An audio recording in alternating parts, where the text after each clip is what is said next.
Spring is upon us, and you may not know that just looking at those trees in the background, but today I don't want to teach you about the spring season. I want to teach you some advanced phrasal verbs that all have the verb spring in it. And if you enjoy learning phrasal verbs, please subscribe, turn on notifications so that I can become your English teacher. My name is Wes, and that's what Interactive English is all about, just trying to help you practice and improve your English skills. So I am going to teach you the meaning of the phrasal verb. I'm also going to give you a little more context as to how people will use the phrasal verb. And then I'll also show you some clips from TV shows and movies because, well, they're just fun to watch. So let's begin with our first phrasal verb, which is to spring for something. And what it means if somebody springs for something, it means that they pay for something, often unexpectedly and typically generously for someone else. And the one thing I'll say about this phrasal verb is that you're likely to hear people use it in the past tense to refer to something that they bought. So I could say, surprisingly, the boss sprang for everyone's lunch. That it was unexpected and it was also generous. Or maybe I go travel with a friend and I could say, my friend sprang for the flights, the hotel, and all the food. It was very generous of them to pay for this, to spring for something. No, I think she's going to want to do these together. No, she sprang for some champagne. More importantly, this is a fancy outfit, all right? I sprang for the 3-button jacket. It was $8 extra. The next phrasal verb is to spring on. And the way that you would use this is you're going to spring something on someone. And what this phrasal verb means is to suddenly ask or tell someone something that they just do not expect. And you may often hear people apologize and then use this phrasal verb, and they may say something like, hey, sorry to spring this on you, but, and then they would suddenly tell you something that you just don't expect. Like, sorry to spring this on you, but can you work over the weekend? And it's probably not something you want to do. And then you could respond and say, hey, how could you spring this on me at the last minute? And you may hear people use it with that question as well, or say, how could you spring this on me at the last second, and suddenly ask or tell me this thing. I'm very sorry to spring this on you, but it's incredibly urgent. Are these divorce papers?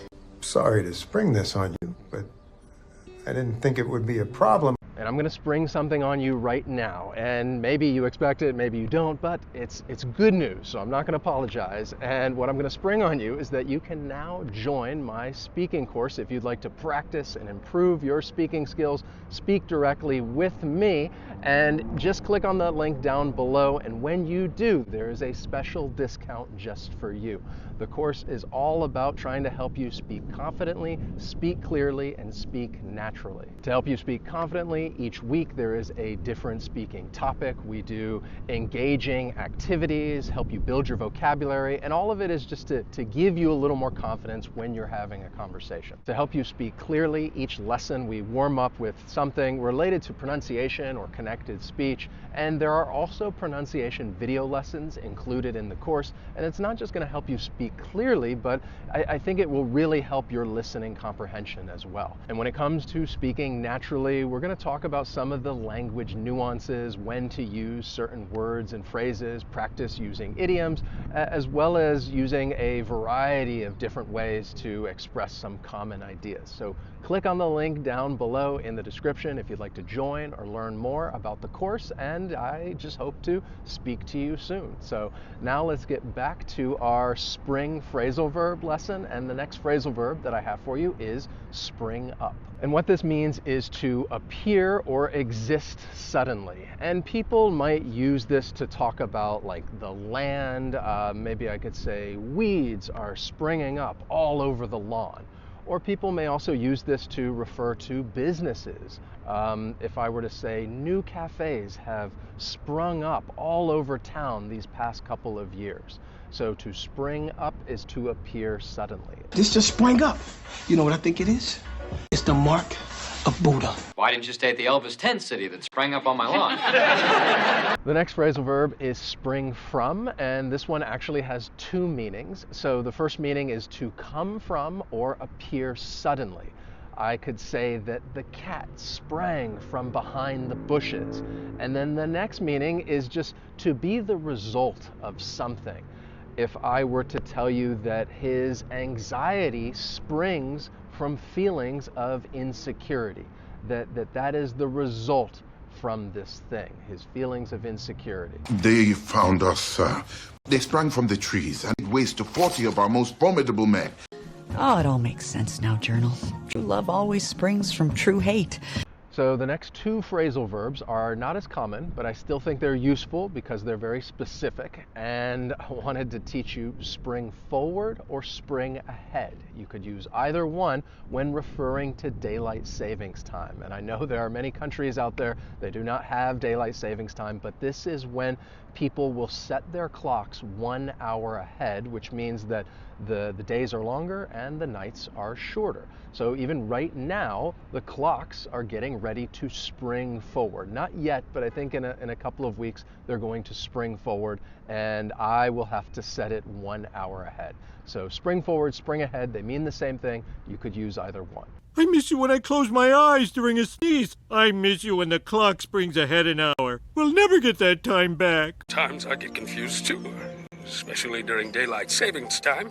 Spring forward, fall back. We even have calendars in the wizard's realm. Then we have spring back, and this means to return to the original position after being bent, forced, or when pressure is removed. And I think often an actual spring is involved in this, that curved piece of metal. Maybe you're putting force and pressure down on something, and then when you let go, it just springs back to the original position. So think of a diving board.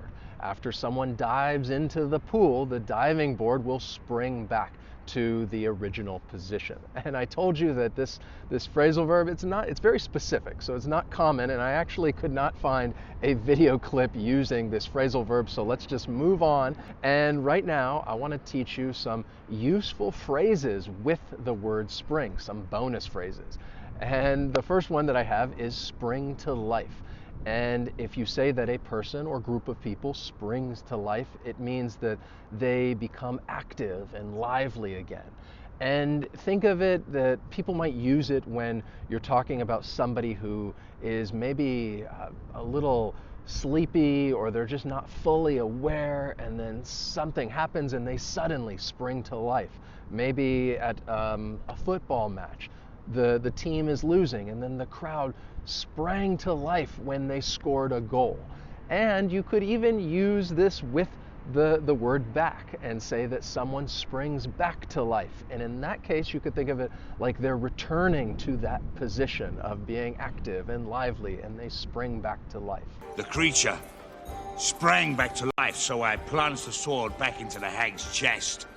Then we have spring into action, and this one's a little similar to spring to life, but it means to suddenly become active, start moving, or start working, and someone springs into action. And I think people may often use this phrase when perhaps telling a story and describing what happens, and they say that someone sprang into action, and it really captures that suddenness. And they said they needed 20 cc's of George Michael stat. So just wham, I sprang into action. You know me.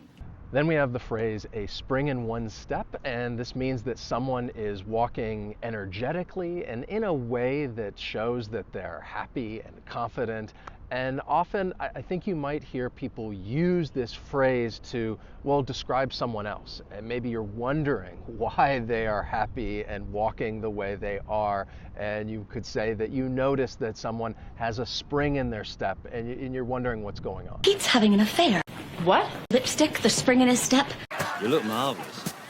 Got quite the spring in your step.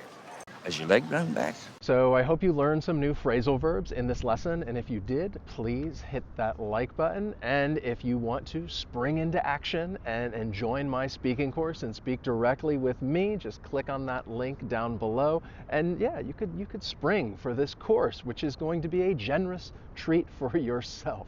So that's all I'm going to say about that. Thank you so much for watching, and I will see you next time. So long.